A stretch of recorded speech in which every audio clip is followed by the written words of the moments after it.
नमस्कार दोस्तों, मेरा नाम है रजत और आज वाले वीडियो में हम बात करेंगे क्लास 10 के पहले चैप्टर रासायनिक अभिक्रिया के बारे में। रासायनिक अभिक्रिया का हमारा एक टॉपिक रहता है ऑक्सीकारक कि ये ऑक्सीकारक क्या होता है, आप कैसे पहचानेंगे ऑक्सीकारक क्या होता है।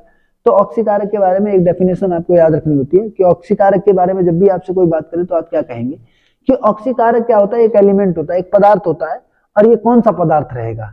तो ऑक्सीकारक की जो डेफिनेशन रहेगी उसमें आप बोलेंगे कि वे पदार्थ जो किसी रासायनिक अभिक्रिया में भाग करते हैं और जो स्वयं का क्या कराते हैं, अपचयन कराते हैं, तथा अन्य पदार्थों का क्या कराएंगे, ऑक्सीकरण करा देते हैं।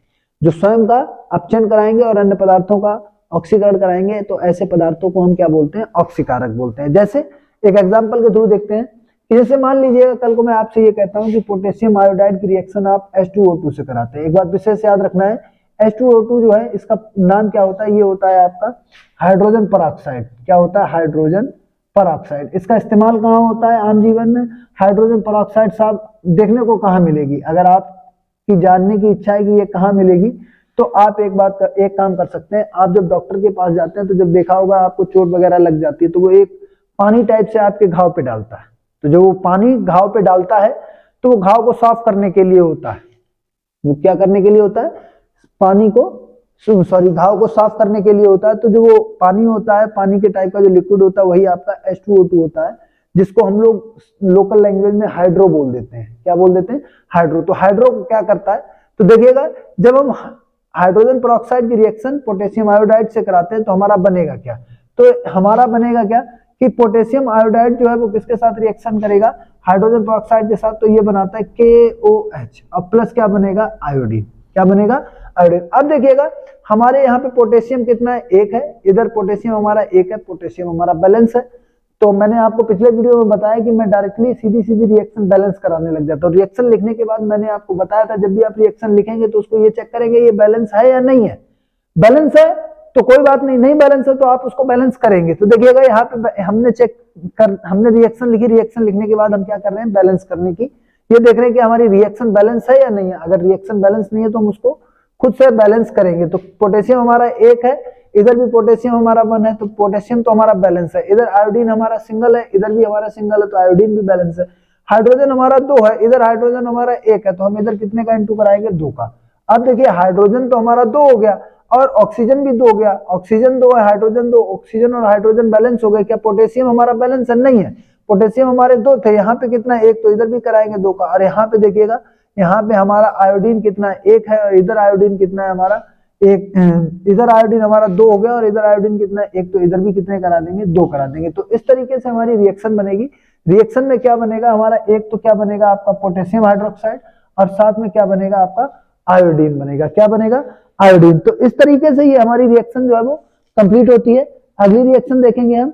अगली रिएक्शन क्या रहेगी, जैसे मान लीजिए आपसे कोई ये कह देता है कि कॉपर की रिएक्शन हम सिल्वर नाइट्रेट से कराएं। कि अगर आपसे कोई कहे कि एक और एग्जांपल बताइए ऑक्सीकारक का, तो आपको एक बात याद रखनी है कि कॉपर की रिएक्शन आप किससे कराएंगे, कॉपर की रिएक्शन आप कराएंगे AgNO3 से। AgNO3 ये क्या होता है आपका, सिल्वर नाइट्रेट होता है और ये आपका क्या है, कॉपर मेटल। तो अगर आपको ऑक्सीकारक का दूसरा कोई एग्जांपल लेना है तो आप क्या करेंगे, तो आप कहेंगे साहब देखिएगा कॉपर की रिएक्शन जब हम किससे कराएंगे, AgNO3 से, तो ये क्या करेगा, ये बनाएगा आपका CuNO3 का होल ट्वाइस। क्या बनाएगा, CuNO3 का होल ट्वाइस। अब ये CuNO3 का होल ट्वाइस क्यों बना, ये देख लीजिएगा जरा, क्योंकि ये बेसिक कॉन्सेप्ट है, हालांकि मैं बता चुका हूं पिछले वीडियो में। तो देख लीजिएगा जो हमारे वीडियो में पहली बार जुड़े हैं, तो देखिए कॉपर की वैलेंसी होती है +2 और Cu की वैलेंसी होती है आपकी, सॉरी NO3 की वैलेंसी होती है हमारी कितनी, NO3। इसकी वैलेंसी होती है हमारी -1। अब इसकी वैलेंसी -1, इसकी वैलेंसी +2, इसकी वैलेंसी +2 और इसकी वैलेंसी -1। तो यहाँ पे क्या करेंगे, इसकी वैलेंसी को भी क्या करेंगे, 2 करेंगे। 2 कराने का मतलब इसका भी क्या हो जाएगा, होल ट्वाइस हो जाएगा। इन दोनों को क्रॉस मल्टीप्लाई कराएंगे तो क्या होगा, CuNO3 का होल ट्वाइस। तो इस तरीके से हमारा CuNO3 का होल ट्वाइस बना। तो हमने ये लिख दिया और साथ में हमारा क्या बनेगा, Ag बनेगा। क्या बनेगा, Ag। अब Ag ने क्या किया, Ag ने स्वयं को क्या कर लिया, अपचयित कर लिया। अपचयित करने का मतलब इसके साथ ऑक्सीजन था, ये खुद को ऑक्सीजन से क्या कर दिया, इसने अपने आप को यहाँ से हटा लिया और ये अलग से एक नया पदार्थ बना दिया। और साथ में ये ऑक्सीजन किसके साथ जुड़ गया, इसके साथ कॉपर के साथ ऑक्सीजन जुड़ा है, तो यहाँ पे ऑक्सीकरण हो गया किसका, कॉपर का। लेकिन अब चेन किसका हुआ है, Ag का। Ag पहले ऑक्सीजन के साथ जुड़ा था, Ag अलग हो गया, तो जिसमें ऑक्सीजन अलग होता है और हाइड्रोजन जुड़ता है उसको क्या बोलेंगे, ऑक्सीकरण, सॉरी अपचयन। और जिसमें हाइड्रोजन जुड़ता है ऑक्सीजन अलग होता है उसको अपचयन बोलते हैं, और जिसमें ऑक्सीजन जुड़ता है और हाइड्रोजन अलग होता है उसको क्या बोलते हैं, ऑक्सीकरण। तो इसमें देखिएगा यहाँ पे एक का अपचयन हो रहा है और एक का क्या हो रहा है, ऑक्सीकरण। ठीक है दोस्तों, वीडियो अगर आपको अच्छी लगी हो तो वीडियो को लाइक जरूर करिएगा।